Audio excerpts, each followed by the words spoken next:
Welcome back to Worth the Effort Woodworking and our Start Woodworking series. If you took the prerequisite class, that was mainly theories and general knowledge, stuff that will give you a jump start up the learning curve of this craft. This series we're going to start getting our hands dirty. We're going to start making lots more projects, but it is going to be very skills based. I would much rather you learn a skill with a tool you already have than need to go out and buy another tool for a dedicated purpose. And in the beginning, I told you this would be a very limited set of tools. The first class, in the series, we built the biggest project we will in the entire series, our workbench. And we basically only used a handsaw and some means of driving screws. We could have done it with a screwdriver, but we did cheat a little bit and used a power drill. And that's kind of how most of our classes are going to be. In this class, we're actually going to be doing the smallest project of the entire series, but it's probably going to be the one that teaches the most about grain direction. And in it, we're going to be using the most complex and probably expensive tool we will buy for this series, a little 10-inch bandsaw, and the simplest tool of the series, a simple knife. But some people have been concerned that maybe they don't have enough tools, or they might want to jump ahead and start collecting some stuff. So for the first part of this second class, I'm going to go over a general idea of what tools I think should be included in that very first small woodworking toolkit. So come along as we go over some tools. After that, we'll start making some shavings. Now, a lot of people are going to be looking at the wall of tools behind me, which is pretty much everything I own. I don't have little storage pockets where I'm storing stuff. I generally put everything I use on a wall like this. And there's some high quality tools back there simply because I've been doing it long enough that, every year or two I might splurge and buy me one nice tool or one new power tool. And if you do that for 15, 20 years, you end up with a nice collection. But starting out, a lot of us are short on cash. So a lot of these tools are the tools I started out with, or I've upgraded over the years to what I would recommend people to do, and I have them as an examples. A few of them are my nicer tools, but I'll explain why I'm putting them in there, simply because I don't want to have to go out and buy some more stuff for the series. I just use this example because I don't have that kind of cash on me. So we're going to be starting out with a basic set of what I could collect around the shop that I would recommend for a good beginner. Starting out with clamps. You can buy all different kinds of clamps. I think the best value out there are bar clamps like this, simply because they are least amount of money and they can exert the most force with the most control. Little quick clamps are really nice, but generally they can't exert as much power and they tend to be a little bit floppier. So if you're getting some clamps, you don't need a huge number of them.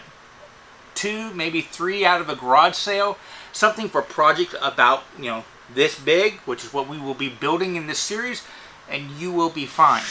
Though I do recommend you go ahead and get at least one quick clamp with one of these removable heads like that, because this is a great tool for around your workbench, because you can actually drill a hole in the workbench, stick this in through your workbench, clamp that back down, and then you have a clamp to secure stuff in the middle of your workbench.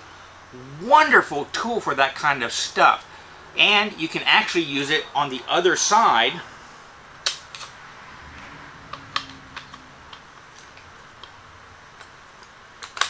and use it as a spreader to spread things apart fairly easily. So these ones, having a few with a removable head like this is a real nicety. I'm not going to tell you it is an absolute must, but it's nice to have. I will say I'm also going to reserve the right, simply because I've been using them for so long, it's kind of in my work pan, to bring in a couple of holdfasts. Now I do know that you can buy 2 of these from toolsforwoodworking.com for 40 bucks. I say the actual ones I have. I think they're 40 bucks. I use these all the time. If you watch any of my videos, you can. But in order to use them, I would have to modify the workbench but maybe gluing some 2x4s underneath it just to thicken it up in certain spots where we had the holes dug, which is why I'm going to try not to do that one, because a lot of people might not have the expertise yet, but I want to reserve the right that I can bring them in at a later date. And towards the end of the series, when we start making some really high quality boxes and chests and stuff like that, I may or may not use a box clamp. I don't know. Don't buy this now. I'll kind of tell you in the future. In that series, you can order it then. They're very common. You can probably buy them at the big box stores, so it's no big hurry to get one in stock. But I want to reserve that right. Now, any tool you have is only as good as how sharp it is and your ability to resharpen the tool. And we had a whole series on sharpening in the prerequisite course, and I have a multitude of videos out there on that one. But for this series, I'm going to use the setup I started out with a long time ago and that I still use in my mobile toolbox when I just go out and do demos and stuff like that. And that is two stones, a coarse and a fine stone. The coarse stone is for whenever I need to take nicks out of blades, and I mainly use the fine stone for just adding that edge, and then a piece of leather.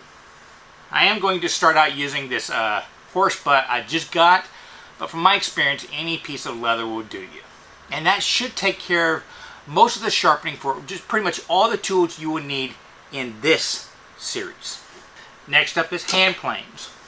A good, pre-World War II jack plane will serve you for a lifetime, and it will rival some of the best hand planes out there. You just might need to be doing a little tune-up on them.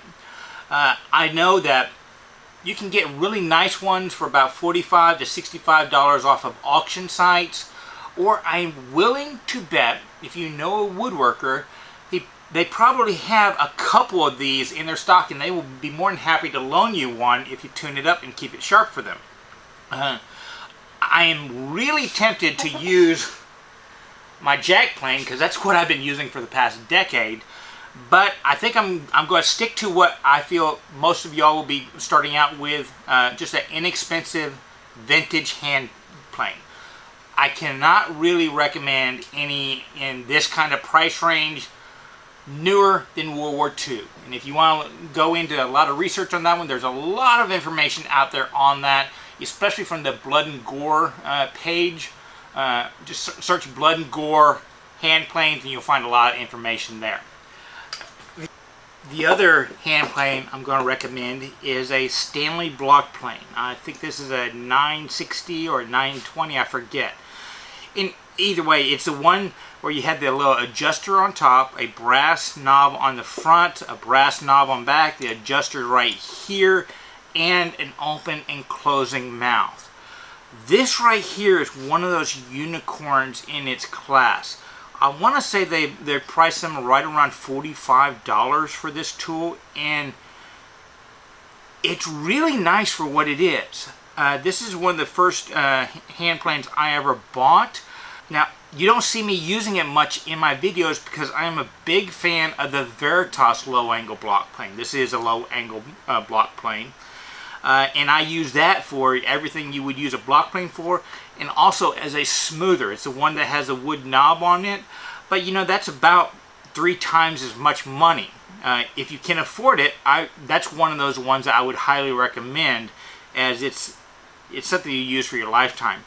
This one right here is a lifetime tool. You'll notice I did a little bit of tuning on it by smoothing, flattening out the bottom a tad bit, and obviously I sharpened the blade, but that's about it. Highly recommendable for a brand new woodworker because it won't frustrate you like a lot of its competition, especially in this $40 to $50 price range for this. That's a great deal. We're also going to be using a bunch of layout tools. A little scratch awl you can buy for $5. I mean, you can actually just use a nail if you want, but I find this really useful for laying stuff out and for creating a little indentation before you drive nails or screws. I really like spear point marking knives. Now, you can get a thin one or a thick one. This is a thick one. You can find them just about everywhere. They aren't that much money, but it's something it's really useful and improves your accuracy. Obviously pencils. We are going to be using dividers a lot, simply because I don't like doing measurement. So I would rather set a measurement once and forget about it and use it over and over and over. The key things with dividers is you want to get one that will hold its settings, because quite a few of them, as you rotate them around, they will adjust, especially the ones that are only a spring. But you got a lot of different options there, and make sure that the inside of them are straight. You sharpen the outside of dividers. You never really touch the inside. If they're all wavy and stuff like that, it's a sign that they've been really abused. Obviously, rulers, a little square we'll use. We might even make something even better than that as one of our projects. And a tape measure of some sort. No big deal. All these are very inexpensive. And the other one is a marking gauge. I highly recommend going ahead and spending some good money on a marking gauge, because it will last your lifetime. And what do I mean by good money? Something that you can lock down really tightly and not move, and has a cutting wheel on it. And a wheel that is flat on bottom, meaning the screw that attaches it is recessed, so that you can set it down to make the cutting action. It'll make it a lot more flexible for you. Plus the fact a lot of them that have that also have an indentation on the head, so that you can store it in the head of it so it won't get damaged, and you also won't accidentally cut yourself. If you search these things out, you'll see a lot of them out there, and a lot of them are just inferior because they don't have a really strong locking mechanism, and the cutter has a screw that comes down underneath it. Just do your research and find you a good one, and it's something you will use for your lifetime. Though this isn't something you will need right away in this series. It's going to be later on when we get into much more precise work. And obviously you're probably going to need a screwdriver and a hammer for both screws and nails. A little combination screwdriver is fine, and any hammer will do. Other beading devices, I highly recommend these rubber and nylon, vinyl, or whatever that is. This side's hard and that side's kind of soft. They come in a bunch of different sizes. Just a little medium-sized one. You can see reference to our hand. I want to say these are generally like $8 to $10. And you can use that as a mallet all over the place, but you will often find me using my mallet, as a substitute. This is shop made. I'm going to really try to use this one through the entire video, but understand if you accidentally see me pick this up just out of habit, you can use that for the same thing. As for cutting tools, well, in the first episode we used a little 20-inch panel saw that you can buy for less than 20 bucks from any big box store. I believe it's a Stanley one. There are a bunch of different ones out there with different wooden handles or plastic handles. All of them pretty much use the same teeth and the same spring steel, so it'll all be okay. I just like the feel of the wood ones, because if it doesn't fit right, you can always sand or carve a little bit away. We use this in the first video, and we'll be using it quite a bit throughout the series. Also, for accurate works, I highly recommend a carcass saw. Now, you're going to see me use this one, and this one is a mid-range premium one, I would say. They are less than $100, but it comes from the factory ready to use. A lot of the other ones in the $50 range, they don't come from the factory ready to use. The teeth are cut, but they're cut so that you know how many teeth per inch. They expect you to be able to sharpen them right from the get-go. It's why a lot of people get frustrated with those inexpensive saws. If you know how to sharpen them, which I have videos on that, and I have an upcoming video where we tune up a $20 saw, well then you can go that route. But this is one of those tools that will be a lifetime tool. You will use it pretty much on every furniture project you use. It's highly accurate. So don't be afraid of spending a little bit of money on these. Or, if you know of a woodworker, just ask them if you can borrow their carcass saw to use if it's already sharpened. And a lot of times they'll sharpen up for you and let you use it, and you can return it. This is going to be extensively used throughout the series, so go ahead and get a decent one. But as you can see, most of the stuff we are assembling are not going to be highly expensive, and these have been out long enough that they're readily available on the used market too.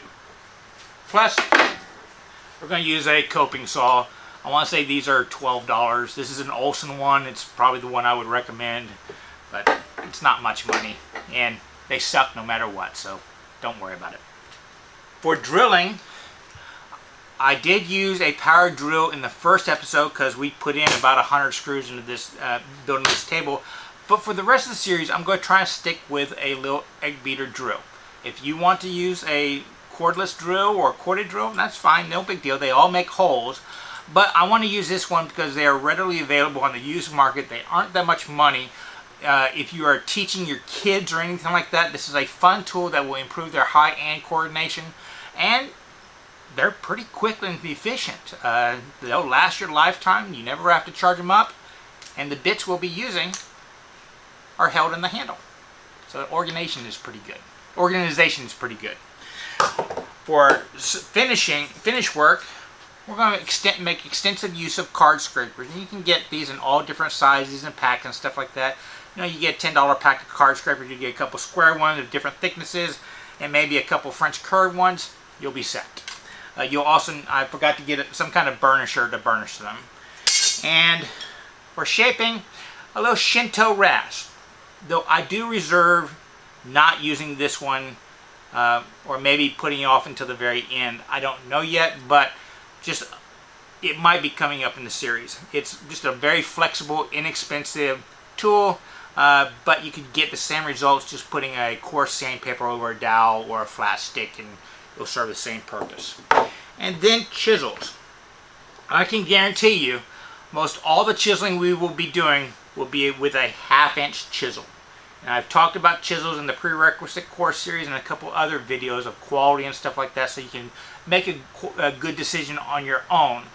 But most of the work I do is with the 1/2-inch chisel. In fact, if you look at my series, this is the only one where the bottom is beat down, and I haven't used it in a couple years since I got the PMV 11.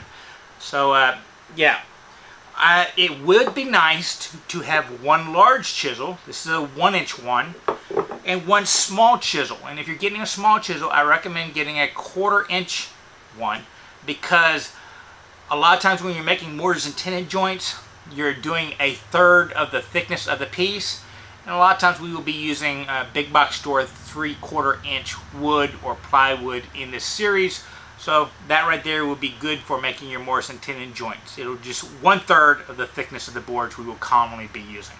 So those 3 chisels are a luxury, but definitely get yourself a good 1/2-incher.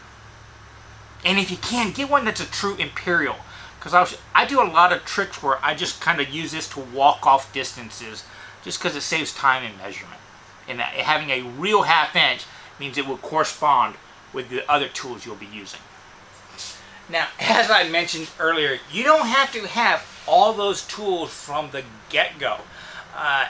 Each project we do in this series, again, I'm trying to teach a skill, so obviously I'm not going to be throwing everything into the bath. We're going to pick 1 or 2 items and practice skills with that item.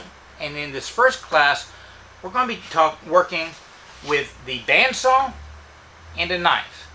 So I'm going to go into a lot more detail on these 2 tools, just as in future episodes I'll go into a lot more detail on those tools right before we use them, so that we can fully understand them and work that into the techniques we're going to be exploring. Okay, y'all, while I was editing this video together, I kind of realized I needed to break it up into 3 sections, simply because the middle section, which was on the bandsaw, as I got going into it, and it kind of became a beginner's guide to the bandsaw, because I've got to assume that this audience right now has never really played around with this one. So there was a lot of physics issues that related to safety issues that I had to clear up. And that video ended up coming out to about 45 minutes of the section of this video. So when you combine that with about 20 minutes for this, going over all these tools, and then finally getting into the knife bandsaw project, the video was just too long, and I thought I'd be putting people to sleep. So I decided to break apart this overview of a very basic set of hand and power tools that beginning woodworker could use to really broaden their reach in the craft on what they could do in different directions with knowledge they gain through their use. The second one I'm going to label as a beginner's guide to the bandsaw, and it will be part 2 of lesson 2. And then the third part will bring in the knife and the project. So since they are already completed, this will be rapid deployment of 3 different set parts of Class 2. I hope you enjoyed them all. And remember, it's always worth the effort to learn, create, and share with others. Oh, and if you do like this series, please check out down below on different ways that you might be able to patronize us so that we can kind of subsidize all the effort we put into them. Be safe and have fun.